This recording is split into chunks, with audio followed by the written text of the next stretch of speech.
After this song, we'll ask Robin to come up and share his message for tonight. So it's song 67.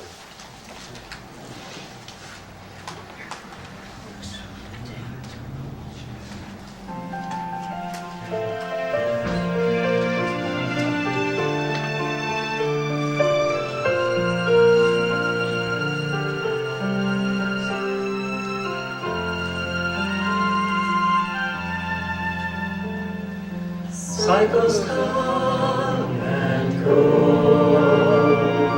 winds of change are here, but our love lives on. There's no need to fear when we're our hearts, all troubles melt away, and kindness and a smile will always see us through.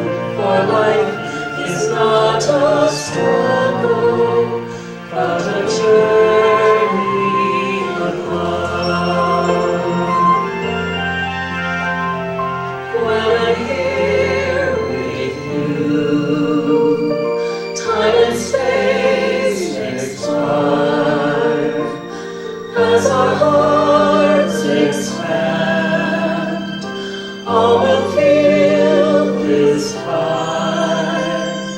When we're in our hearts, all life responds in kind, and hope permeates all with its unfolding joy. For life is not a struggle, but a journey of love.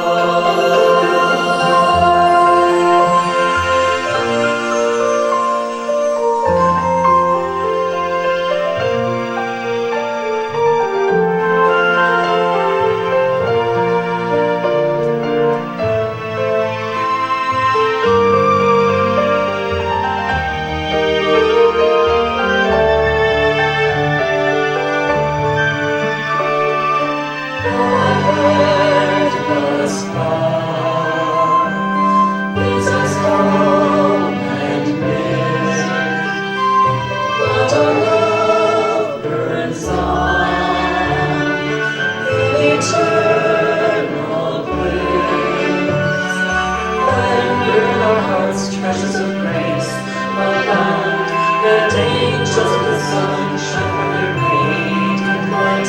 For lives are conveyed on a sacred journey of love, a sacred journey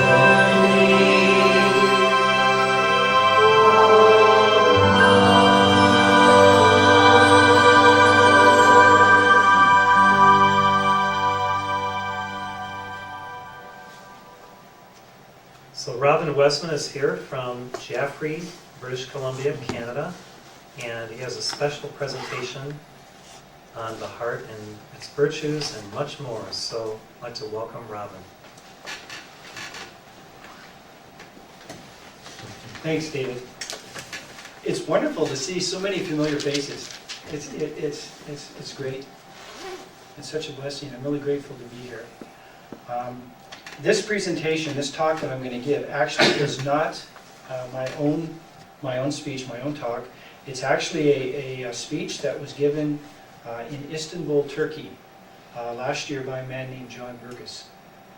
And I'll lead up to who John Berges was and how I came about meeting him, and why the information and why his speech is so apropos and important to all of us on whatever path we're on. Whether or not we're in the Heart Center, the Summit Lighthouse, the church, or whatever spiritual group, we're all really united in the heart. This is one of the things that I've come to learn over the years. And we all have that sacred journey of love. And really it takes us to the heart.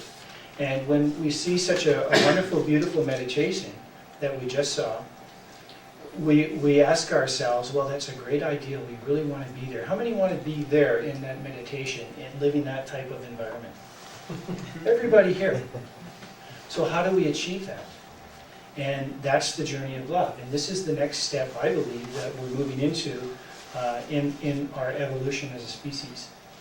we're moving out of division, we're moving out of discord, we're moving out of hatred, and we're moving into a higher domain, so to speak. So really what we're doing is we're moving out of our intellect, out of our mind, out of our ego, and into our heart. And I myself, like everybody else here, has had my own journey of the heart. Most of you know me as Robin Wesman in Livingston here a few years ago as a builder. And we see each other from the outer perspective. And we don't really know what's going on within their hearts, within their inner world. And we've been told and taught not to communicate that. And to some degree that's probably good, but yet on the other hand we all understand that we have an inner journey. And that inner journey flows us into the heart, out of the mind and into the heart. And this is what this talk is about. And so my first real experience in the teachings of the Ascended Masters concerning the heart and the energetic heart happened to me when I was 22, when I first came into the teachings of the Ascended Masters. I was in a very, very difficult relationship. And I was really engrossed in studying the teachings. They were fantastic, uplifting, beautiful, everything that a soul, a seeker is desiring to learn about, and they know it'll help them. So for me, I couldn't understand in the relationship that I was in, and the person I was with was a beautiful spiritual person, yet I couldn't understand why it was so difficult. We're talking about love, we're talking about harmony and peace, yet it wasn't manifesting. And why was it so difficult? I kept asking. I was begging God to help me understand why it was so difficult. So I had one of those experiences, like I think probably most of us here can say we've had, where we're in between states and we have an experience. And my experience in this particular case was that I was sitting in front of what I believe to be an Ascended Master, and he was explaining to me why it was so difficult for me. And he was explaining to me that my job was to learn to love. My job was to learn to forgive, to have understanding, to have compassion, no matter what the circumstance was. So whatever this particular individual at the time would do, whether or not it was hatred, anger, violence, whatever it was, I was to allow that energy to come into me and through my heart, my energetic heart, let it go through and send it back as a particular aspect of love, working with my energetic heart. And this is when I was 22, just when I came into the teachings of the Ascended Masters. And like all of you, we've all had our experiences over the years, but this was my real foundation to the understanding of working with the heart. So we have our inner world and our outer world. You've all seen me as the construction guy, and maybe sometimes a little bit hard, or however we would want to do it, because I was in construction, yet this inner world, this inner workings on was going on, which happens with all of us. So all the way through the years in the Church Universal and Triumphant, the Summit Lighthouse, the teachings of the Ascended Masters, we gain our relationships with people, these energetic ties. And we try to make the best of them when we work with them. On the outer, it may seem very difficult and not working out, but on the inner, we're trying our best. All of us are really trying our best. We're trying to utilize the tools and techniques that we've learned about and that we've been given. Working with the energetic heart is another tool and technique, but it's going to help us move into this vision of this greater world that we meditate on and that we desire. So, over the past 4 years, some of you might remember that I was talking about spiritual culture and culture change. It's something that's really resonated with me for many years. And so it's been something that's been with me, and I always had it in the back of my mind, and I'm studying this, I'm studying that, I'm reading this, and trying to figure out how's it going to happen. We know all these beautiful spiritual teachings, and how is it going to manifest in the culture? Is it just going to happen and we're there? Or what are the means that we can activate it and bring it into manifestation? Well, we do that through working with the heart. And it doesn't matter, again, where we're coming from, what religion. We understand we all have an energetic heart, and we all work with these virtues energetically. So, I came across a body of information in 2008.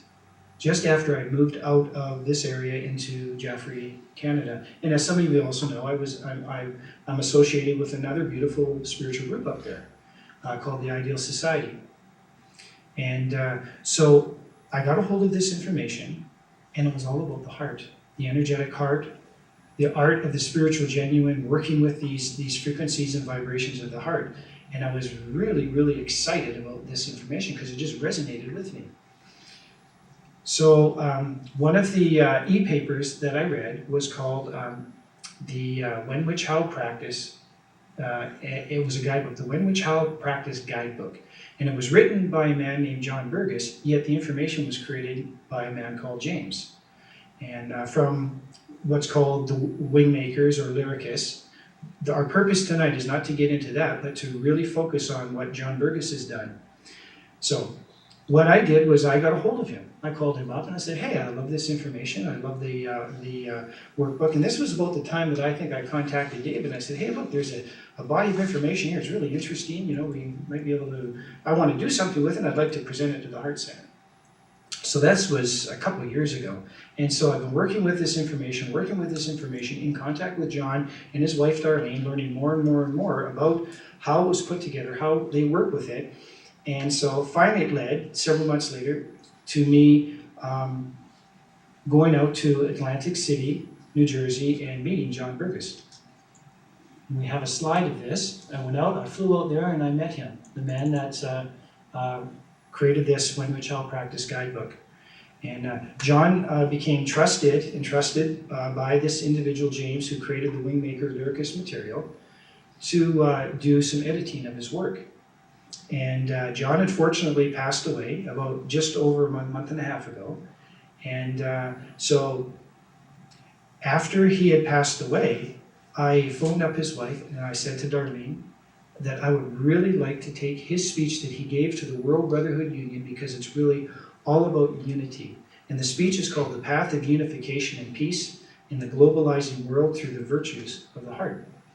And I said I would love to give it to the group up in Jaffrey, which I did. And then I was coming down here. I phoned David up and said, hey, look, I've got this access to this speech and this slide presentation. What do you think? And he opened his heart and come on down and we'll give it. And I'm so grateful and happy and appreciating to see all of these, some of my old friends here. And it's just wonderful. So thank you. And I think you're really going to enjoy and appreciate this speech that John gave. And so I'm going to start by reading the part of the preface that John gave, that John has in the When, Which, How Practice Guidebook. Quote, this is John Berges now, and this is, will begin his speech after this.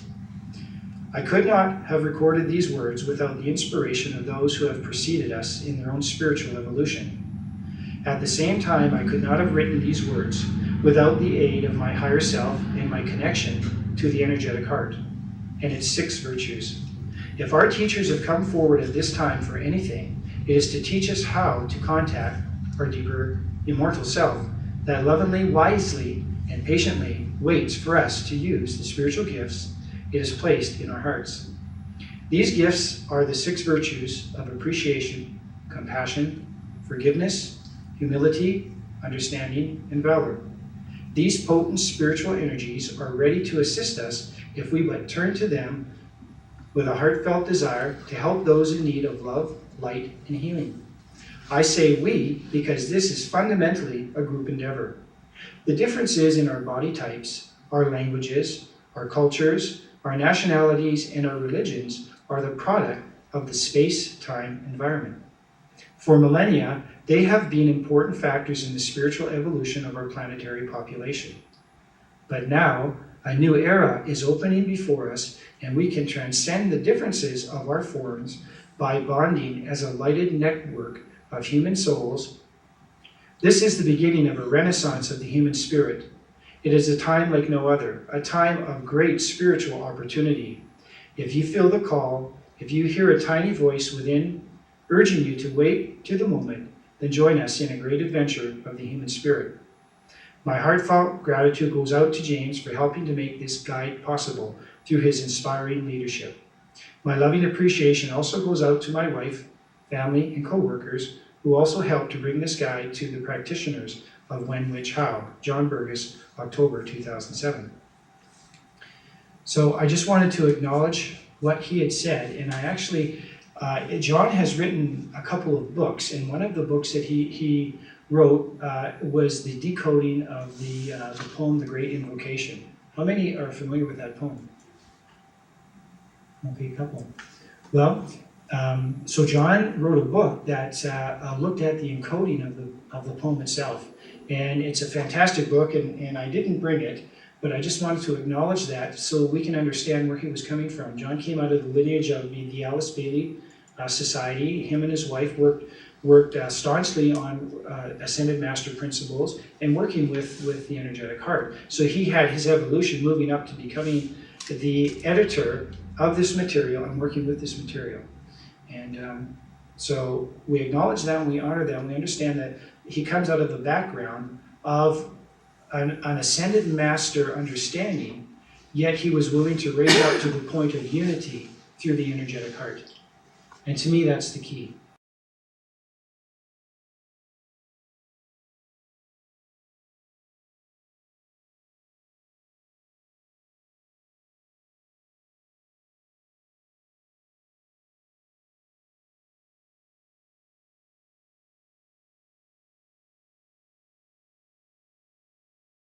So where do we go from here?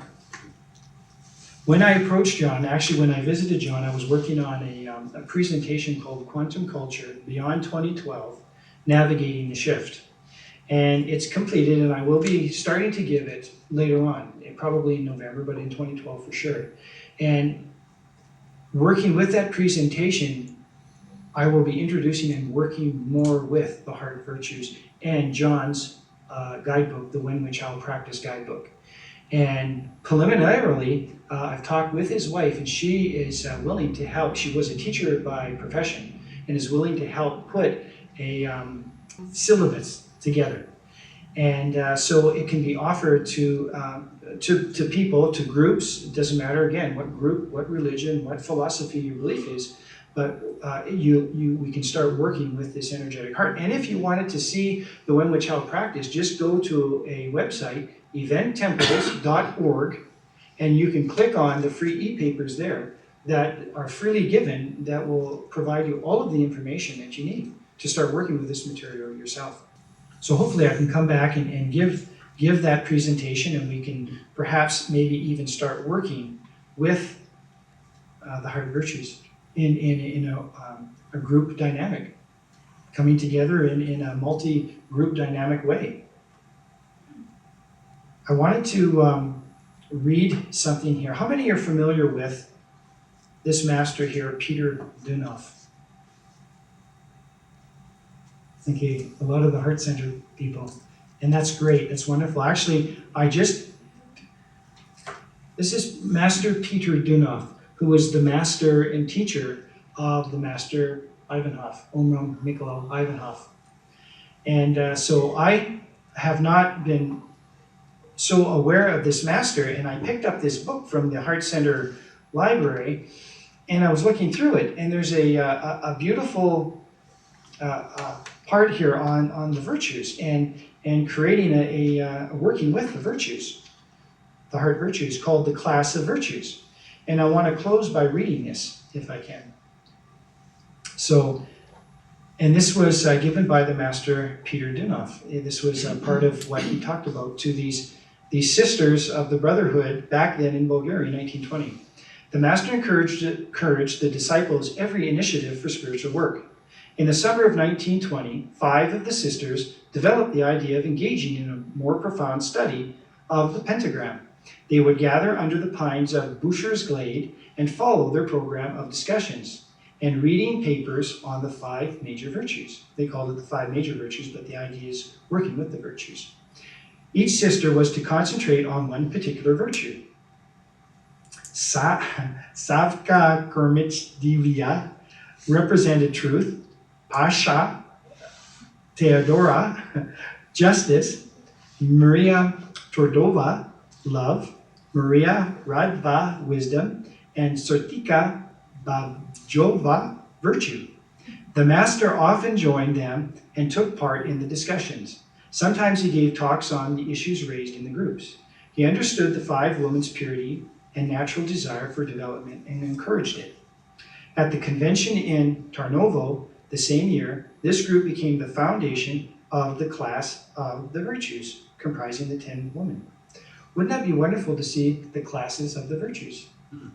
And then whatever group we're involved in and working with, having a class of the virtues, and then linking up together, working with the energetic heart and the virtues, and expanding this. Now I think the planet would love this, and I think our souls would love this. We don't have to change our belief system, we don't have to change how we worship, but we worship together at the level of the heart. So at the convention,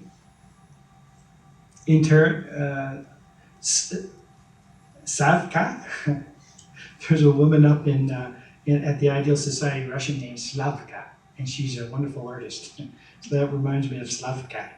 Kerminch Divya wrote of the day of this establishment of the 22nd day of August 1920. At the Master's initiative, 10 of the young sisters there were from Varna, and 7 from Sofia, Sortika, Dafinka, Victoria, Pasha, Olga, Sika, Marika, Nevjinka, and Stevka, and me. Savka gathered upstairs. The Master addressed us. Are you ready to follow the path of the new teaching with courage and resolve? A disciple who is hesitant is unable to learn. Are you ready to walk in this path with courage and resolve? We are, without hesitation, no hesitation, they said. Quote. This is how the class of virtues was established, and the Master gave its methods and a special piece of advice. So that's basically the synopsis of it, but the class of the virtues. So I read this last night and I just loved it, and I wanted to read this because it really ties into it. So that's pretty much it, and I appreciate being able to come here and give this information. Thank you very much, and thank you, John Berges.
Michael.